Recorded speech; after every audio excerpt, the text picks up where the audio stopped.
अंदर आगे बढ़ते हैं और आज का मोटिवेशन जानते हैं। मोटिवेशन है a positive mind look for ways it can be done, a negative mind looks for the way it can't be done. एक सकारात्मक दिमाग ये सर्च करता है कि ये काम कैसे किया जा सकता है और एक नकारात्मक दिमाग ये ढूंढता है कि ये काम को करने में कौन सी बाधाएं आ सकती हैं और क्यों नहीं किया जा सकता है। जैसे आप में से बहुत सारे विद्यार्थी अपने पूरे जीवन काल में बहुत सारी परीक्षाओं को लेकर के विचार किया करते थे। जैसे मैं आपको एक छोटा सा उदाहरण देता हूं, शायद आप भी इसी दौर से गुजरे हों। शुरुआत में आप ही की तरह मेरे मन में भी एक बहुत बड़ा भय हुआ करता था कॉम्पिटिशन्स में पार्टिसिपेट करने से, डरने का, है ना। और ये प्रैक्टिकल घटना है जो आप में से भी बहुत सारे विद्यार्थियों के साथ हो सकती है। जरूरी नहीं है सबके साथ हो, लेकिन मेजॉरिटी ऑफ द स्टूडेंट डरते हैं। किस बात से डरते हैं? आप जब किसी छोटी क्लास के परफॉर्मर रहे होते हैं, यानी किसी अच्छी छोटी क्लास में 10th में, 12th में या ग्रेजुएशन में या पीजी में कुछ बच्चों के बीच में आपने टॉप किया होता है या फिर अच्छा परफॉर्मेंस दिया होता है, तो आपको डर लगता है कि कहीं ऐसा ना हो मेरा ये परफॉर्मेंस जो है ये भविष्य में जब मैं बड़ी संख्या के बीच उतरूंगा तो मुझसे कहीं छिन ना जाए। अभी तक तो मैं टॉपर था, कहीं ऐसा ना हो जाए कि जब मैं इतने लोगों के बीच उतरूं तो मैं फेल मार जाऊं, है ना। यानी कि एक अंदर से एंजाइटी आना शुरू होती है। एंजाइटी से किस मतलब क्या है? हमें ये डर सताने लगता है कि यार इतने सारे लोग परीक्षा में बैठेंगे, मैं उनमें परफॉर्म कर पाऊंगा या नहीं कर पाऊंगा, क्योंकि यार पता नहीं कितने कितने इंटेलिजेंट लोग होंगे। अब आप भी देखते हैं कई बार 4-4 लाख तो ऑन एन एवरेज भारत के परीक्षाओं में, मतलब यूपीएससी, स्टेट पीसीएस, इनके अंदर एग्जाम के अंदर फॉर्म भरते हैं बच्चे। आप आगे की तरफ बढ़ते चले जाइए, एसएससीज में 20 लाख तक पहुंच जाते हैं। रेलवे और मतलब बैंकिंग में तो रिकॉर्ड ही टूट जाते हैं। एसबीआई में 1 करोड़ तक फॉर्म डल जाते हैं, रेलवे के अंदर 1.5 करोड़ तक फॉर्म डल जाते हैं। तो दिमाग में ये एक छोटा सा डाउट आता है कि यार हम कर पाएंगे या नहीं कर पाएंगे इस चीज, क्योंकि इतने लोग परीक्षा में बैठने वाले हैं। लेकिन जब मैं छोटा था, आप ही लोगों की तरह मुझे भी किसी ने सलाह दी और वो सलाह बहुत सकारात्मक थी। पहले मैं इस प्रकार से सोच रहा था कि यार क्या पता नहीं कैसे बैठ पाएंगे इस परीक्षा में, है ना। फिर लेकिन किसी ने मुझे सलाह दी कि यार तू उल्टा सोच रहा है भाई। मैंने कहा कैसे? तो ये सोच रहा है यार कि तू इस परीक्षा में बैठ रहा है तो 4 लाख बच्चे और बैठ रहे हैं, 4 लाख बच्चों से कंपटीशन की सोच रहा है। ये तेरी नकारात्मक सोच बता रही है। इसको थोड़ा सोचने का तरीका बदलते हैं। तरीका सोचा गया, तरीका क्या बदला गया? तरीका बदल के ये कहा गया कि क्यों ना इस प्रकार से सोचा जाए कि तुम जिस एग्जाम में जा रहे हो वहां पर 1000 सीटें हैं, तुम जिस एग्जाम में जा रहे हो वहां 500 सीटें हैं, उनमें से आपको एक ही तो चाहिए, बाकी 500 का क्या करोगे? यानी कि तुम अपने आप को सिंगल डिजिट मानो और अवसर को ज्यादा मानो, तो तुम्हें ना अचानक उस थॉट प्रोसेस की तरफ रास्ता दिखने लगेगा, एक सकारात्मकता आएगी। ये एक नजरिया था।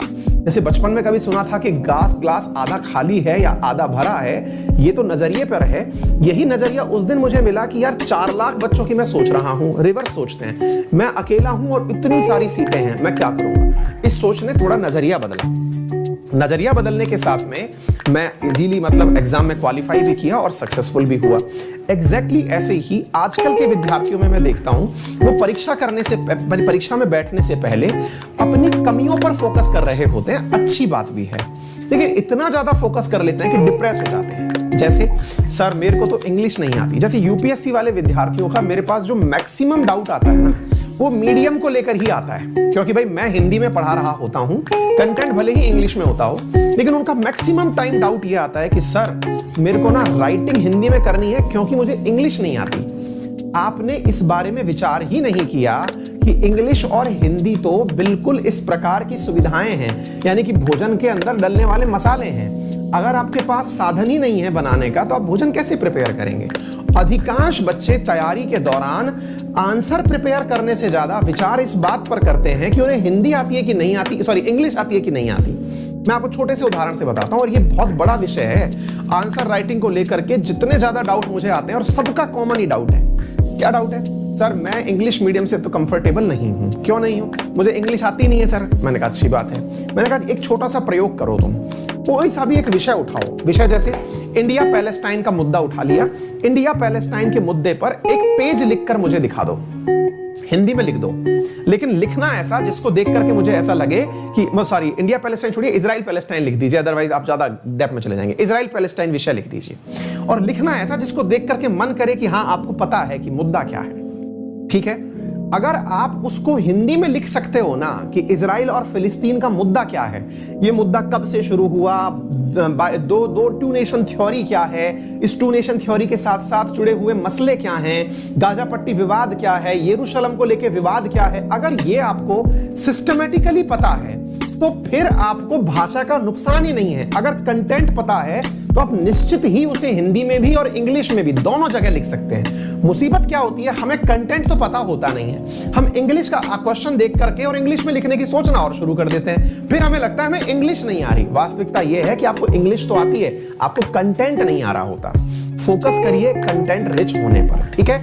इस प्रकार का विचार निश्चित ही आपको दिशा में काम करने का मतलब एक जज्बा देगा। क्लियर? चलिए, लंबा मोटिवेशन था लेकिन ये बहुत सारे बच्चों के सवाल थे और विशेष रूप से वीकेंड के समय तो ये सवाल सबसे ज्यादा आता है मेरे पास, सर हम प्रिपरेशन में क्या करें, हमें इंग्लिश नहीं आती है। मैं नहीं कह रहा कि आप इंग्लिश ही लें, लेकिन आप ये समझे कि ये एक बैरियर आपकी साइकोलॉजी का है, इसे आपके काम पर हावी ना होने दें, ठीक है। चलिए, एनीवे फिलहाल के लिए very good morning Kamlesh, Tirath Singh, Saumya, Deepak, Shubham, बीशौर, मनीषा, जितेंद्र, पवन, निकिता, प्रिंस, शुभम, सोमा, बबीता, अमिया, मंगल, सूरज, सभी साथियों को वेरी गुड मॉर्निंग। और आइए सेशन की शुरुआत करते हैं।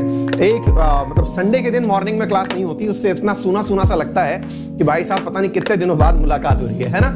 चलिए, एनीवे तो शुरुआत करते हैं साथियों सेशन की, और सेशन के अंदर बहुत सारी बातें